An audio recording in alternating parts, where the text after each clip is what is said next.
Third quarter is going to be that Mel Kiper video that I spoke of, where he kind of breaks down how quarterbacks do as you go further and further into the draft.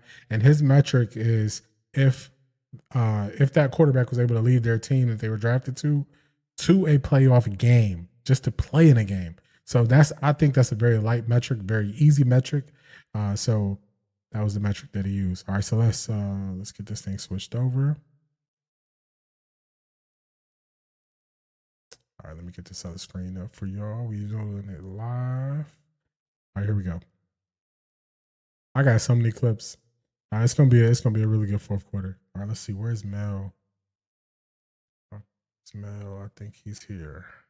Hit or miss. Quarterbacks, you need them. All right, so this is Mel. I'm just gonna let's see. This is where he's going to explain it. I'm gonna put him on 1.25. I might need to put it up to 1.5. We're gonna see how it goes. Y'all know I like to speed things up so we can get through it. This is 45 minutes long. We're not gonna watch the whole 45 minutes.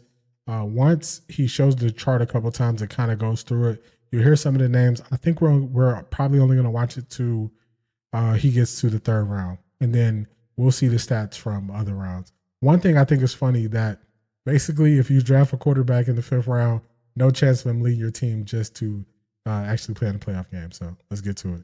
Professor Kiper has been in the lab crunching the numbers to figure out when it's worth drafting a quarterback, and what exactly have you found during your copious research? I'll tell you what, Phil, this is when you have too much time on your hands sometimes. Oh, come on. Never. I'm tired of watching players for the draft. So I'm going to take a little break as we always talk about quarterbacks. And I wonder what the hit rate is. I wonder what it looks like in the second round, third round. But I said, get that fifth round quarterback, right? Yeah. So let's see. So I started to go back and I said, kept going back and back and back, right? And I ended up at 1970, which was 55 years ago. Wow. You weren't even doing the draft back then. Yeah, I started in 78, 79. Yeah. So I went back to 70. All right, so, man, he's been coming to draft a long time. He's been coming to draft way before I was born. He said he started in 78, 79. He's been coming to draft 5 years before I was born. That's crazy, man. So you heard how the reason why he's doing this, you heard what he's going to look into and how he's actually going to get there. So you heard this kind of theory. So we're going to play this. Let it go. Because I still had a pretty good idea how those quarterbacks did. I did a little research. It was only 10 at the time, right? It was 10 in 1970, but I went back and did a little research. Now, broken into two different eras, say, 1970 to 1993. Salary cap era? 1994. Why 94? That was the Bill Tobin year. That was when I was, who the hell was Bill Kiper? All right, so I just realized that y'all can't see the bottom of this, so I'm going to just explain this to you. So the orange line, that's going to be players who played between 1970 to 1993. The purple is going to be players who played between 1994 and 2024. And this this is for the first overall. So first overall. This second is first through fifth. This third one is first through sixth. And then the fourth bar, this is where it's going to be second round, third round. I just want to show y'all something. So if you go over here to fifth round, you see there's no purple bar. So from 1994 to 2024, quarterbacks drafted in the first round haven't even led their team to be eligible to play in the playoff game. So I thought that was pretty funny. DTR was drafted in the fifth round, just to let y'all know. For a year, okay? So kind of, and of course, Lauren was born in 95, so it kind of tied into all. So 94 to 2024, through 20, that's 31 years. 70 to 93 is 24 years. That totals to 55 years, right? So I want to say, okay, let's break it into first round in general. And what are we going to base this on? So it's always going to be subjective, but we got to have a base. We're basing it on a reason what this quarterback turned out to be. What was he? How would he define that quarterback as a hit rate? I said, was he good enough to get a team to a playoff game? Get to the playoffs. Okay. To the playoffs. They're not doing it 5 times, maybe once, but at least show the ability to get a team. Maybe they needed everything around them, but he was at least able to get a team to the playoffs. Okay. Let's say playoff caliber. Okay. All right. So I think this is a really good way to break this down. So he's not even saying Super Bowl. He's not even saying win a playoff game. He's just saying playoff caliber quarterback. So I think that's a very good thing because, people have these crazy high hopes for quarterbacks, especially in the first round, second, or usually first round.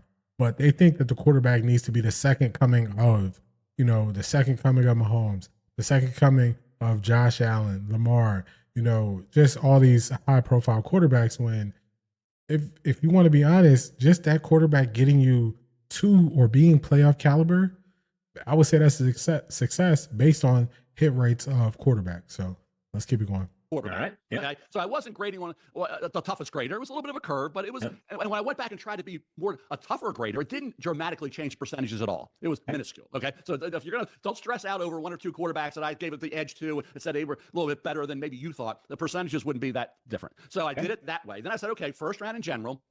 Then let's go first round picks 1 to 5. Okay. Then first round picks 6 on to the end of the first round, which changed. Right. Now it's 32, but it wasn't always 32. Then I did second round, third round, fourth round, fifth round, sixth round, seventh round, even the 8th round, because back in the day it was 12 rounds. So I went to the 8th round. So then it stopped it at the 7th round from 94 to 2024. So that's to explain what I was trying to do was that. And I had to go back and look at all the quarterbacks, figure it all out, make a subjective evaluation field, and then come up with, first of all, how many quarterbacks went in that round. And remember, if you see the numbers off a little bit, some are TBD. Some are to be determined. Anthony Richardson, to be determined, right? Michael Penix Jr., right? Yeah. J.J. McCarthy. So I think this is one of those things where one of the things that people will say is, oh, it's time, or it's Mel Kiper. They don't believe what Mel Kiper says. I think this is one of those things where he put up a great parameter and you know exactly what he's looking for. So I think this is more based on data, more so than it is his personal opinion. So that's what I like about this. Okay. Even the Rattler, Spencer Rattler said 5th round pick. Let's wait on him. All right. So some of them were TBDs. Okay. But overall, first round in general, then 1 to 5, then 6 to whatever. And the numbers to me, fascinating, a little scary if you're looking for a quarterback. Yeah. And it tells you, because we always do in this business field, we always talk about the ones that hit or the ones who were bad misses. But we always remember all those. And we say, okay, either it was a bad miss, don't take a quarterback there, or you can always get that quarterback in the 4th round, or you can always get that. No, you can't. And the rest are irrelevant. We always say it's like catching lightning in a bottle. Everybody said, because after Brady, they said to me, on all our different Sports Center stuff, NFL Live stuff, we always have different producers say, no, who's going to be the next Tom Brady? The next Tom Brady. Yeah, nobody ever. You get that feel. I think this is dead on. This is, so if you're a Browns fan, you've been hearing a lot of people saying, oh man, pass up on Shador too. And then, try to get Will Howard, Jackson Dart, which I think Jackson Dart, he's jumping up some boards. He's not going to be there at 33. So then you have the Will Howards, the Kyle McCords, the Ewers, Tyler Shuck, just quarterbacks that, to me, I think they're just going to be backups. And I think they're going to have long careers as backups, make some really good money. But I don't think in this draft we're going to be getting just a solid quarterback after maybe the top 3. I think if you get Cam, if you get Shador, you get Jackson Dart. I think those are 3 with the most potential. I think everybody else are definitely long-term projects. A lot of Browns fans saying go Jalen Milroe. To me, I don't believe Kevin Stefanski works well with quarterbacks who use their athletic ability first, then process. And I think that's the biggest issue that happened with Deshaun and Kevin Stefanski. Deshaun wasn't confident in his ability to read, it seemed like. So he was leaning on his athletic ability more. And I think that's where the friction was. And it's easily because you flip that, he has statue quarterbacks and he had way more success with statue quarterbacks. So, that just kind of shows you that there. But let's keep going. Let's get to it. There's also another draft that I believe this draft is close to. Actually, I'm going to pull it up while we're watching this. What do you say now? Who's going to be the next Brock Purdy? I know. We have Puka Nacua now, right? Who's going to be this year's Puka Nacua? Come on now. Part of the reason why Puka Nacua was such a great story is because it was so incredibly unpredictable. Yeah, and I always forgot people did in every position you do this. I remember when Dave Meggett came out. Towson State, now Towson University. That's right? actually what I remember. Here in Maryland, right? Right down the road, right? Where I grew up. When he came out of Towson State, Towson University now, everybody said, we got to find the next Dave Meggett. Dave Meggett was a 5th round pick. The next year, the 49ers drafted Dexter Carter in the 1st round. So they wanted the next Dave Meggett. They took him in the 1st round. He didn't pan out to the level they expected. So you're always trying to find that next guy. And sometimes it doesn't work out properly. But here are the numbers, everybody. Here are the numbers. Hold on. I'm going to get some notes. I got my notepad and my pen out right now, Mel. I'm about to get to work here like I'm back in elementary school. Yeah, and I have this, and I wrote all this down, as you can see. This is what I'm doing here. This is Kuiper research right here. This is how Kuiper research works. This is a high tech, okay? We're going to have a high tech graphic available for you. Don't you worry. Yes, we have a better graphic than what I'll try to read my writing on some of these quarterbacks that you may ask me about from way back. But in terms of the first round, let's go back to 70 to 93, okay? First round in general, the hit rate in the first round was 50%. 50% in the first round. 50%. 50%. Wow. Then I broke it, picks 1 through 5 from 1970 to 93, 72%. Okay. So 72% if you're in the first 5 picks. So the higher you're drafted, the better chance you are to be successful. That adds up, right? Yep. In that year. Now, the first round from 6 on was at 37%. That's very telling. So that tells you top 5, 72%. 6 on down the line, 37%. Big difference there, right? Yeah. Get into that top group. That's from 70 to 93. How did that differ from 94 to 2024, right? Okay. First round in general, we said 50% for the past years, right? Yep. 56% from 94 to 2024. So it went up from 50% to 56%. Okay. Picks 1 through 5, we said, hey, 72% hit rate. Picks 1 through 5, right? How was it from 94 to 2024? It was 66%. Getting worse, huh? Went from 72 to 66. Now, how did 6 through 32 do? We said it was 37% back in the day, right? Yep. It went up to 43%. Okay, so a little better. A little increase. So a little increase there, a little decrease in 1 to 5. Yep. Not, you could say substantial 72 to 66. It still tells you that the best chance, and if you want to say what's the average there, last time I checked, 66 and 72, let's say 67%, right? Yeah. So, I mean, 60 would it be 69%. 69% if you average all the years. So a 69% chance in picks 1 through 5, going back 55 years. Okay. A 69% chance, almost a 70% chance of hitting on a playoff caliber quarterback. If you go. All right. So I want y'all to hear that. So picks 1 through 5, you have, he averaged off the numbers going back the last 55 years. You have right around like a 60 to 65 to 70% chance of hitting on a quarterback that will make your team playoff caliber team. So, I mean, basically, once you get outside those top 5, so if quarterbacks fall outside that top 5, it kind of shows you that, you know, the data is going to say that you have a less likelihood of them actually getting your team to the playoffs, and he's going to talk about it here coming up next. Past that, from 6 on down the line, you're going to be right around 39%. So it goes from 39 to 69. Pretty good. So you see that? So picks 1 through 5, 69% playoff caliber. 6 through the end of the first round, it goes to 39%. So just like that, you're below 40% chance of you getting the playoff caliber once you go outside of 6. These are just the numbers. These are just flat numbers. Difference there. I'd say so, yeah. Let's go to second round. Okay, everybody says, "Oh, wait till the second round and get your quarterback." Well, right? Can I ask you a question, Mel? Do you think it's worth us diving into like what this means for the first round in this year's draft class before we go to the second round, or do you want to get through all the numbers and then we can let's just go right and hit the first round. Let's hit. Okay, so let's talk about this. All right, so they're going to get into the first round of this. I think this is just a really good. This is more like a nerd, like a statty thing that, you know, I kind of just, this is the type of information I will take in that I'll listen to and just kind of see how the numbers break down. So I love these type of breakdowns. But it's funny because they were right at that point where a lot of Browns fans are saying, "Oh, just wait till the second round." And when you hear the likelihood of getting a playoff caliber quarterback in the second round, the numbers, you're going to change your mind. But let's go. He's going to break it down. They're going to equate this to this year's draft.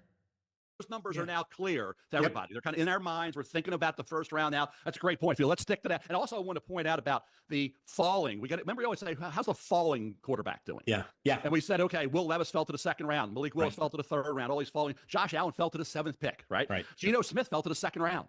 Jimmy Clausen, my guy, fell to the second round. Didn't work out too good. Brady Quinn fell to 22. Didn't work out too. Aaron Rodgers fell to 24. Worked out good. That one worked out. Second round worked out good. Dan Marino fell to the end of the first. So the falling quarterbacks overall did okay. Did okay. Yep. Now you say, okay, what are we going to do? And then people go to last year. Before we get to this year. Last year they said, okay, if this quarterback class of Caleb Williams, Jayden Daniels, Drake May, Bo Nix, Michael Penix Jr., J.J. McCarthy resembles 83 when we had 6 in the first, or does it resemble more the Eli Manning, Phillip Rivers, Ben Roethlisberger? J.P. Lossman was the first that year as a bust, but the big 3 that hit. Now we have Caleb, Jaden, and Drake. It's like when you say Eli, Phillip, and Ben. They can say their first name and everybody knows them, right? Yeah, it's a good time. Caleb, Jaden, Drake. You don't have to say their last names. And then you get Bo Nix in this mix. What happened the next year? Well, Alex Smith and then Aaron Rodgers and Jason Campbell. So we had Alex Smith went 1, Rodgers dropped to 24. What's that relate to? Shador Sanders. It sure does, made some calls yesterday, Field. Okay, and what'd you find out? Cam Ward seems to be the consensus guy. I would agree. That would be my so that's my personal grade, Mel. And I think this is worth saying. One thing that I never love in draft coverage that sometimes I fall victim to, Mel, is I try to stop short of speaking in absolutes, right? There are 32 NFL teams. They each have a scouting staff that could be, 25 people when you break it down between pro and college scouts, right? there's rarely going to be a totally unanimous sentiment, right? So I try to stop short of saying, hey, Cam Ward is in everybody's eyes a better prospect than Shedeur Sanders. But most of the conversations that I have had, and this is not even close to the entire NFL, right? I mean, there's just no way you'd ever talk to everybody who works in scouting. The vast majority of those people who have studied both players credibly, not just watched them during the college season on TV or started watching them this week to get a feel for what they might be, the people that have actually dug in largely lean towards Cam Ward for Shedeur Sanders, and the analysis, Mel, has tended to be in line with some of the stuff that we have talked about, right? Cam Ward, the better innovator who has more magic to him, second reaction plays. Shedeur Sanders, the better, more refined pocket passer that if you're given time and space, can really carve up a defense. Yeah, and then what I did after I had those conversations, I went back and did a little more checking. Right? Yeah, okay. Because I had one somebody said, well, Shedeur's not what really we're kind of looking for. The NFL's really not looking for that kind of quarterback now. Okay. What do you mean by that? Okay, that caused a little pause for me. Saying, okay, so what are you saying? You have to be a runaround guy, which is great. Okay, Lamar Jackson, Josh Allen, great to have a guy who can run around and create. That's great. But are we saying we can't win, or we're not that interested in a pocket passer? That they're not traditional? Now traditional is going to be the runaround guy. Oh, what's called old school pocket passer. Okay, let's call it old school. Well, you think Joe Burrow would be considered old school? And yes, he is. He definitely is. I mean, he is an athletic quarterback, but as we know, Joe operates. He can run. He's doing a pocket passer. Yeah, he's a potential 5,000-yard passer any given season. Peyton Manning, pocket guy, right? Sure. Yeah. Not going to win a lot of races, was he? He was not. I might be able to run faster than Peyton. All right. Now, I think Arch can probably circle him around the track, right? Yeah, he can. We catch him Arch and pass can move now. Yep. Arch can run like maybe his father was a wide receiver, right? Cooper was a wide receiver, not a quarterback, right? Who was a kicker? Cooper was a wide receiver until he got hurt. So, okay. Then you go to Tom Brady at 44 winning a Super Bowl. Playing really good football. Yeah. Last time I checked, Tom Brady was a 5'2", 440 guy when he came out of Michigan. He was probably 5'7", 4 then, right? Yeah, no, there's only one thing in life Tom Brady can't do well. That's run, right? Everything else he's good at. I mean, some debate whether he's handsome or not. I'll give him a pass there and say he's okay, right? But otherwise, he's got no flaws. Yeah, Phillip Rivers, pocket passer, right? Yeah. With the delivery, okay. I was down at the Senior Bowl when he came out. Looked great. Phillip Rivers, I was on a plane with him, leaving the Senior Bowl. I was like, great, family guy, great quarterback, right? Eli Manning, pocket guy. Jared Goff, pocket guy. Matthew Stafford, Matt Ryan, Joe Flacco, Aaron Rodgers, Dan Fouts going way back, right? Why did I put Dan Fouts in there? Because he didn't get to a Super Bowl, but he was a Charger. Okay. Phillip Rivers didn't go to a Super Bowl, but he was a Charger. But I would say Dan Fouts and Phillip Rivers were great quarterbacks, right? Yeah, they were great quarterbacks. You won't say, well, they're not great because they didn't get to a Super Bowl. Well, great. You separate the great ones by Super Bowl wins or getting the Super Bowls. That's how you separate the great ones. Right. Don't call Dan Fouts not great because he was great. He was great, yeah. He was great. Phillip Rivers, I think, was a great quarterback. Yeah, I agree. Yeah. So, but they didn't get the Super Bowl. So when you separate the great ones, they'll be at the bottom, right? Yeah. When we separate, but we're separating greatness here. All these other quarterbacks that I just mentioned, everybody, okay, were quarterbacks that led their team to a Super Bowl. Some got there and didn't win. Some got there and won it, right? Some won a few, like Brady. Some got there. Burrow got there, hadn't won one yet, right? Joe Flacco got there and won. Matt Ryan got there and didn't win. But all the other only quarterbacks of that group that I mentioned were pocket passers, right? Okay, old school pocket guys. Only two that didn't go to the Super Bowl were Phillip Rivers and Dan Fouts, and they were considered great. So my point here is, I don't buy into the fact that a Shedeur Sanders is an exciting prospect because he's not going to beat you with his legs necessarily. Yeah, I think on third down, at 3rd and 8, you're in man coverage.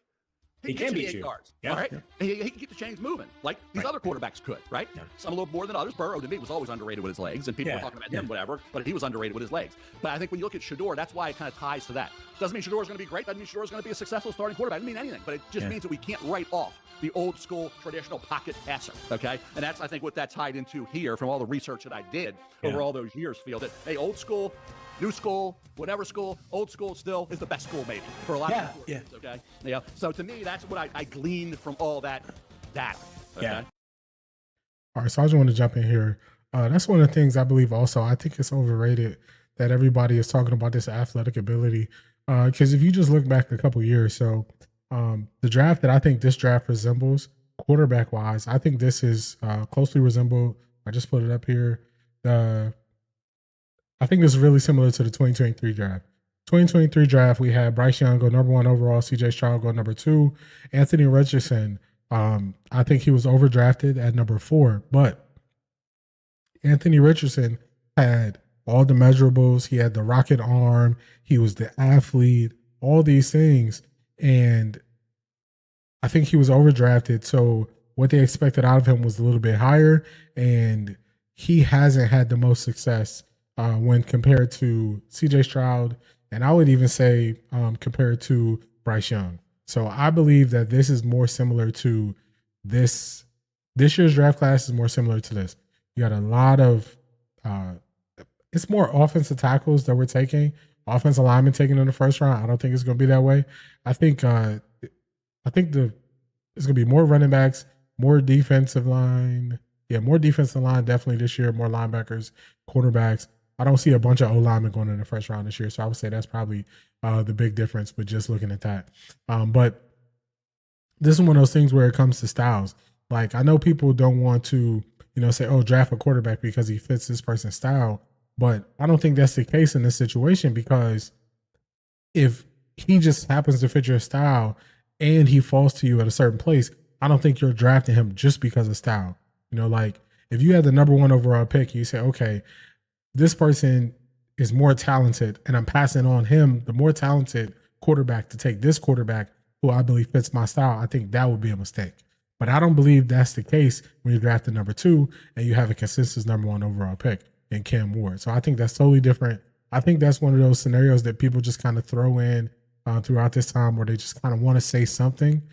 So that's why a lot of this stuff to me is to keep you entertained, keep you locked in, keep you guessing, keep you engaged talking about the draft until the draft gets here. But now that he went through that, I think he's going to go over a couple more quarterbacks. Then he's going to get to what the results are for second and third round. So I'll just one quick, reacting to all your reactions, there's lots to unpack there. We'd probably do an entire show just based off of the first round portion of this conversation. I think with Shedeur, what I am probably thinking about more and more is you and I talk about this in different ways about other prospects, is when we're talking about arm length for certain positions, right? Offensive tackle is the one that you and I have highlighted it most frequently, right? Is that there are going to be some exceptions. There are going to be some guys that are just so good that even if they have a little T-Rex stub arms, you're going to still bank on that player having a chance to be a high level offensive tackle. Will Campbell would be a good example in this year's class. I don't think he gets outside the top 10. He might be a decent bet to go in the top 5, Mel, even with what we anticipate by the time we get to the combine next week, could be short-ish arms for an offensive tackle. I think for Shedeur, it's not that there haven't been examples of quarterbacks in the past that have had a lot of success with less mobility than Shedeur. It's that right now the trend is drifting more and more towards quarterbacks that you have to think about their legs on nearly every single play. It's not just the Lamar and the Jalen Hurts and the Josh Allens. It's even the Patrick Mahomes, who, not that Mahomes is going to run for 1,000 yards in a season or 10 touchdowns in a season, but it's, hey, if it's 3rd and 6 and you play man coverage and you rush everybody and Patrick Mahomes gets it. See, this is where I would disagree with him. If you watch Shedeur, he had 4 rushing touchdowns. And they actually, I remember one, he scored on an option. He ran up the middle. Another one was this exact scenario that they're saying. They were right around the 10-yard line, and they were going man-to-man right in the red zone. So he just looked around, didn't see anybody, saw man coverage, and he just ran it in for a touchdown. So I don't know if at this point, this is from a month ago, so I don't know if at this point they had actually broke down the tape on Shedeur, or if they watched Shedeur to that degree. Because if you're talking about equivalent athletic ability when it comes to running, I think he's equivalent to a Patrick Mahomes. Patrick Mahomes doesn't run as much as people want to kind of make it out to be until it's winning time. So fourth quarters, playoffs, you'll definitely see Mahomes more willing to run, but you don't see him just running every game and using his legs a lot. So the NFL could be trending that way, where the decision makers are looking for more quarterbacks who are athletic and can have that threat. But then you have to ask yourself the question, if you just go back the last 10 years, what have been the quarterbacks who've won? And we know if Patrick Mahomes has won his fair share. We know Tom Brady won in there. Jalen Hurts, I would say, okay, Jalen Hurts is athletic, so that's one, which Jalen Hurts is one of the outliers because he was also drafted in the 2nd round. So he's a double outlier when it comes to that. But besides that, who are the other quarterbacks where they look for this crazy athletic upside, and they've actually won? So that's why I had to disagree with him, because what he just said, the example, I believe Shedeur is capable of doing that. A step and navigates his way through the pocket, he's going to pick up 8 yards with his legs, and that can be very crippling. So it's interesting. I do think that Shedeur has a very clear pathway to success in the NFL. The biggest concern that I have, and this applies to all quarterbacks coming out of the draft that get taken high, Mel, is usually a team that's taking a quarterback high gets that pick because it had a bad record. Usually you have a bad record when you have a lot of things, including a bad offensive line. If Shedeur goes to, for example, the New York Giants, it's not a situation that I think the offensive line is good enough to provide him adequate time and space to reach a high ceiling right out of the gates. He can get there in time. It's just that in the NFL, we're seeing coaches, GMs, and quarterbacks getting shorter and shorter leashes than ever, right? I mean, Bryce Young's now back on track. The guy got, 18 starts before he got benched for Andy Dalton. It's crazy, right? It's totally crazy. Yeah, and just to go backfield, I think when you look at the quarterbacks and you say as far as mobility is concerned and where they are, you go back and you look and say, okay, Shador Sanders. Yeah. Okay, where's he going to end up going? And you say, okay, who are these teams that are making the decision? And they're debating all this right now. Tennessee at one's got to figure out quarterback. And I still have high hopes for Will Levis. We'll say I'm not going to go there again. But it's in the conversation. Right. Cleveland's got to completely do a new quarterback room. Completely new quarterback room. Giants obviously have to figure it out. So that's 1, 2, and 3. 6 the Raiders, we know they do, and 7. Let me pause this right here. I just want to get back to that point of just the success rate of quarterbacks who are of this athletic build. All right, so we know Philly won this year, but before Philly, you got Kansas City 1-2. Before that, you got the Rams. So that was with Matthew Stafford, non-athletic. You got Tampa Bay, Tom Brady, non-athletic. Before that, Kansas City, that's Pat Mahomes. You got New England, that was Tom Brady, non-athletic. You got Philly, that was Nick Foles, non-athletic. You have New England, that was Tom Brady, non-athletic. 2016, you got Denver. That was the end of the road, Peyton Manning, not athletic. You have, before that, 2015, you got New England, that was Tom Brady, not athletic. So you just go back. That's the last 10 years, 10 years of Super Bowls. So let's go back another additional 5 years. So we can go all the way back to 2010. And we're going to see where we're finding these super athletic quarterbacks who are getting to this, ultimate level of success where everybody is saying this is necessary. So before that, you got Seattle. So this is young Russ. So I would say that's an athletic quarterback. So far we got 2. We got Baltimore before that. That was Joe Flacco. Before that, Eli. Before that, Aaron Rodgers. Before that, Drew Brees. So we just went back the last 15 years, and we have, out of the last 15 Super Bowl champions, where you would say the quarterback is very athletic. I would say young Russ was athletic, and I would say, why am I forgetting his name right now? This is crazy. He just won. I'm having a brain freeze. Jalen Hurts. I was having a brain freeze. I'm old, y'all. All right, so Jalen Hurts. Brain freeze there. Don't mind me. So that's 2 out of the last 15. So I think this is one of those things where it's like overrated, where people are saying that this is a necessity. It's something that's cool to have that extra layer, or something that the defense has to prepare for. I think that is great. But when it comes down to it, I think it's easier to shut down a running quarterback and make them make decisions from the pocket than it is to make a pocket passer a runner. So that's how I weigh it. When it comes down to it, which one would I think would hurt me more? So we can look at Josh Allen. Josh Allen ran a ton in the playoffs, and they still end up losing. And I think that they should have moved the ball more. They should have ran it more with the running back. So just look at it. Look at Lamar Jackson. He didn't play well to start the game, but towards the second half, he brought them and kept them in the game. But again, that's one of those situations where when you turn these athletic quarterbacks into pocket passers, do you have more faith in them being able to beat you from the pocket, or do you have more faith in a pocket passer turning into an athletic quarterback and beating you? Those are the decisions that you're faced with, and I would always take the one who is better from the pocket, because it doesn't matter how fast Lamar Jackson is. A quarterback getting the ball out in under 2 seconds, 3 seconds is always going to be faster than a quarterback trying to take off and run. So that's my thought on that. I think this is a thing that it gets overhyped during draft time, and we talk about, just people being athletes and, this and that. And I think it just gets overhyped, and it's not something. Nobody can find me the results. Nobody can find me the results of, the ultimate success was the Super Bowl. You'll win some MVPs, and I think Lamar should have won another MVP this year over Josh Allen. I think he had a better year. You'll win some MVPs, you'll have some great seasons, but once you go past that level of playoff success, you can look at these athletic quarterbacks and just say the playoff success is not there. So let's get back to it.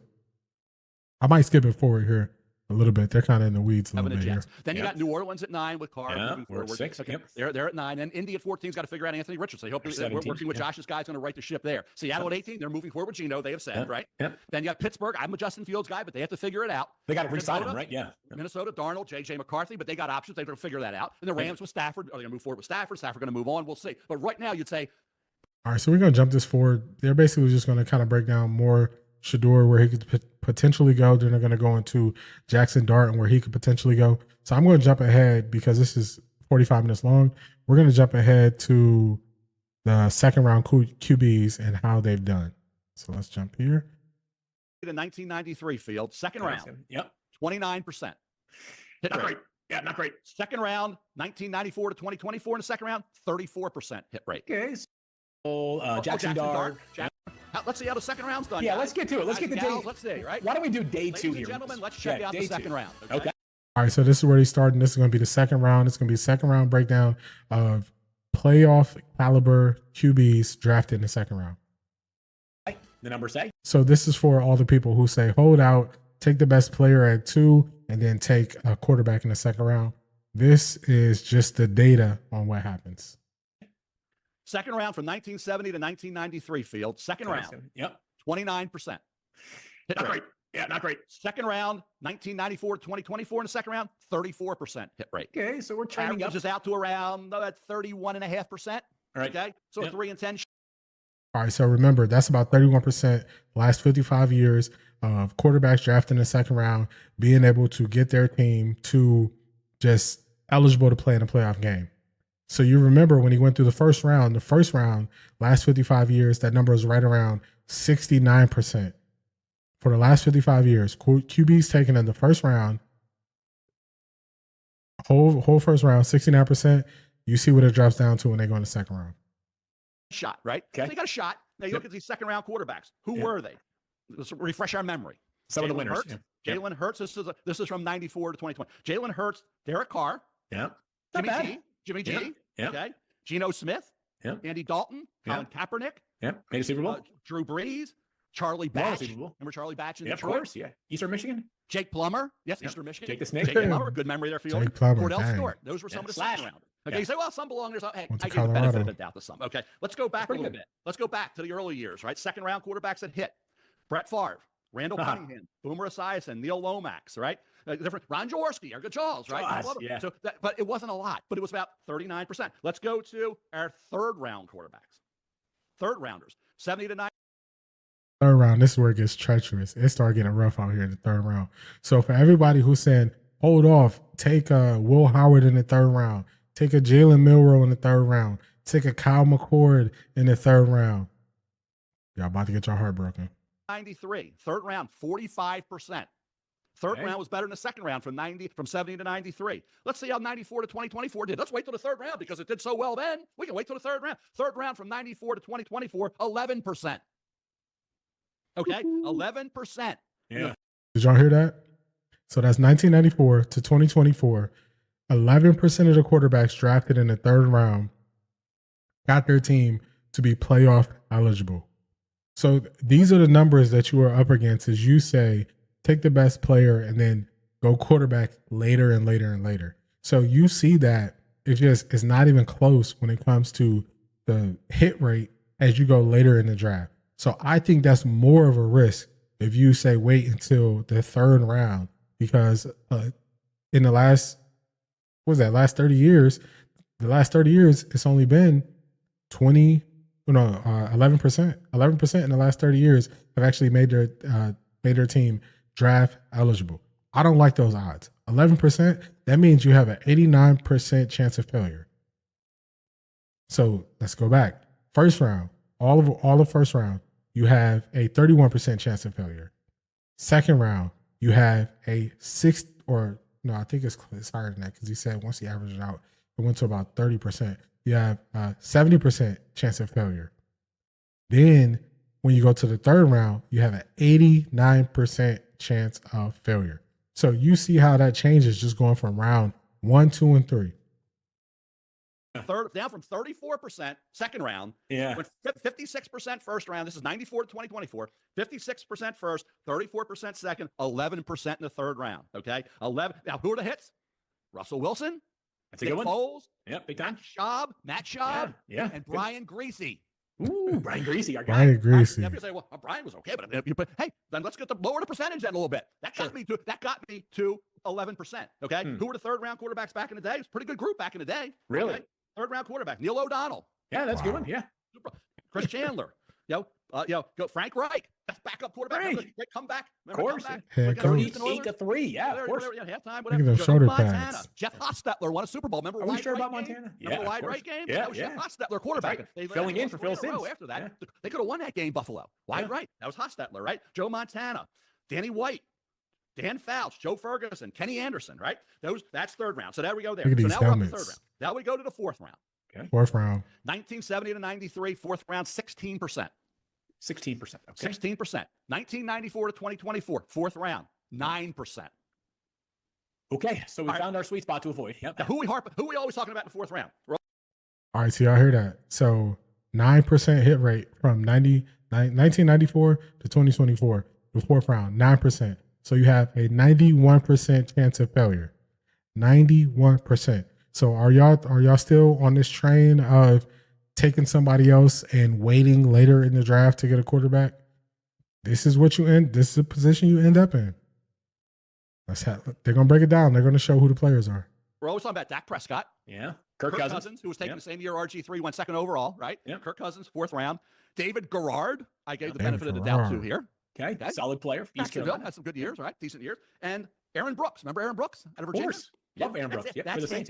There's Michael Vick Cousin. determinants in there from recent years, but so that got you to 9%. So we're at third round. Think about it. 1994 to 2024, 56% first, 34% second, 11% third, 9% fourth. Gradual decline, right? Okay, some dramatic decline from first to second, then gradual from third to fourth. Let's go to the fifth round. Okay. Oh, we want that fifth round quarterback. We can wait, right? Right. Yep. 1970 to 1993. Okay. Fifth round quarterback was 19%. Ooh, so less than 1 in 5. Some of those guys. Now, these are who I went with. This is it. Mark Brunell. That's a good one. Quarterback. Heck of a quarterback. University of John Washington. Elway. When John Elway was playing great football, went out to Denver. 96 AFC Championship game. Yep. Mark Brunell. Or 95. Steve Grogan in New England was another one. All right. I don't know who that Don is. Strock, heck of a backup quarterback. Remember at Miami? Remember Don Strock? That one I don't remember. Now let's go to the fifth round recently. Okay. 1994 to 2024. We said early year 70-93, fifth round was 19%. Fifth round from 94 to 2024, 0%. 0, not 1, huh? Y'all hear that? 0%. Now, one quarterback from 94 to 2024, drafted in the fifth round, has led their team to be eligible to play in the playoffs. So that means when we drafted DTR in the fifth round, that means we should have knew there wasn't a chance. That's just this is just what the numbers say. This is just the numbers. This is the numbers. Don't get mad at me. Get mad at the numbers. This is why when you keep trying to kick that can down the road and you just have a failure to want to make a decision based on the information presented in front of you, this is where you end up at. So let's say we do what a lot of fans are saying do for the Cleveland Browns. They pass on the QB at number 2. They pass on Shador. They say, you know what? We cannot miss on Travis Hunter. They take Travis Hunter. They say, you know what? We're going to look for a QB in the second round. Jackson Dart is gone in the first round. So now you look at the second round potential. 33rd overall pick. You're going to be looking at Ewers. You're going to be looking at I'm getting these two Ohio State quarterbacks mixed up, the last two. Will Howard, Kyle McCord, Jalen Milroe, Tyler Show. That's the potential we're going to be looking at when it goes to the second round. So you already know how much of a drop-off it is if you take a quarterback in the second round. But then where you handicap yourself is we have a critical need. The Browns need to upgrade the running back room. Our running back room going into last year, we should have just knew it wasn't going to be ready, wasn't going to be good. And then our running back room is not in any better shape. We have to get one of these good running backs. And I think that has to happen in the second to third round. So Then you're faced with a decision. Do you look at a stud running back at 33, or do you hold off and take one of these quarterbacks who didn't get taken in the first round and you take them in the second round? I don't want to be faced with that decision, but a lot of people are saying go that route. So then when you kick the can and fail to make the decision, you just keep pushing it back further, it is making it worse for you. So to me, I wouldn't take that approach. I would not take that approach, but that's what people were saying do. And then somebody else said, oh, the Browns, they're going to wait until next year to get a quarterback. The problem with that is I don't think Kevin Stefanski and Andrew Berry will be here if they try to hold off to get a quarterback next year. I think they're going to be here because you got to think about what that means for the season. So basically, if we win less than 6 games, we're going to most likely be a top 10 pick next year. Less than 6 games. So that's us potentially going 6-11, 5-12. Do you see them bringing Kevin Stefanski back after winning 3 games this year and then winning 5 games next year? Do you see them bringing them back? I don't see it. So I don't think that's an option for them. I don't even think that's something they should even think about. Like, oh man, we could, we can make our way through. We'll still be here. So I think this is one of those things where you can find a way to say you don't love Shador, which is fine. I'm cool with that. But I will say this. If you don't love Shador, tell me what your realistic plan at quarterback is. Because I know you're going to say, okay, we can't pass up on Abdul Carter. We can't pass up on the Travis Hunter. Cool, fine. I'm with you. All right, that's what we do. What are we doing at quarterback this year? What is Kevin Stefanski and Andrew Berry going to do at quarterback this year so they're here past this year? What would be the plan? Because what people do is they say, I don't like how you're making this decision, but they don't replace it with another decision. So it was somebody on my X account. This just made me think about it.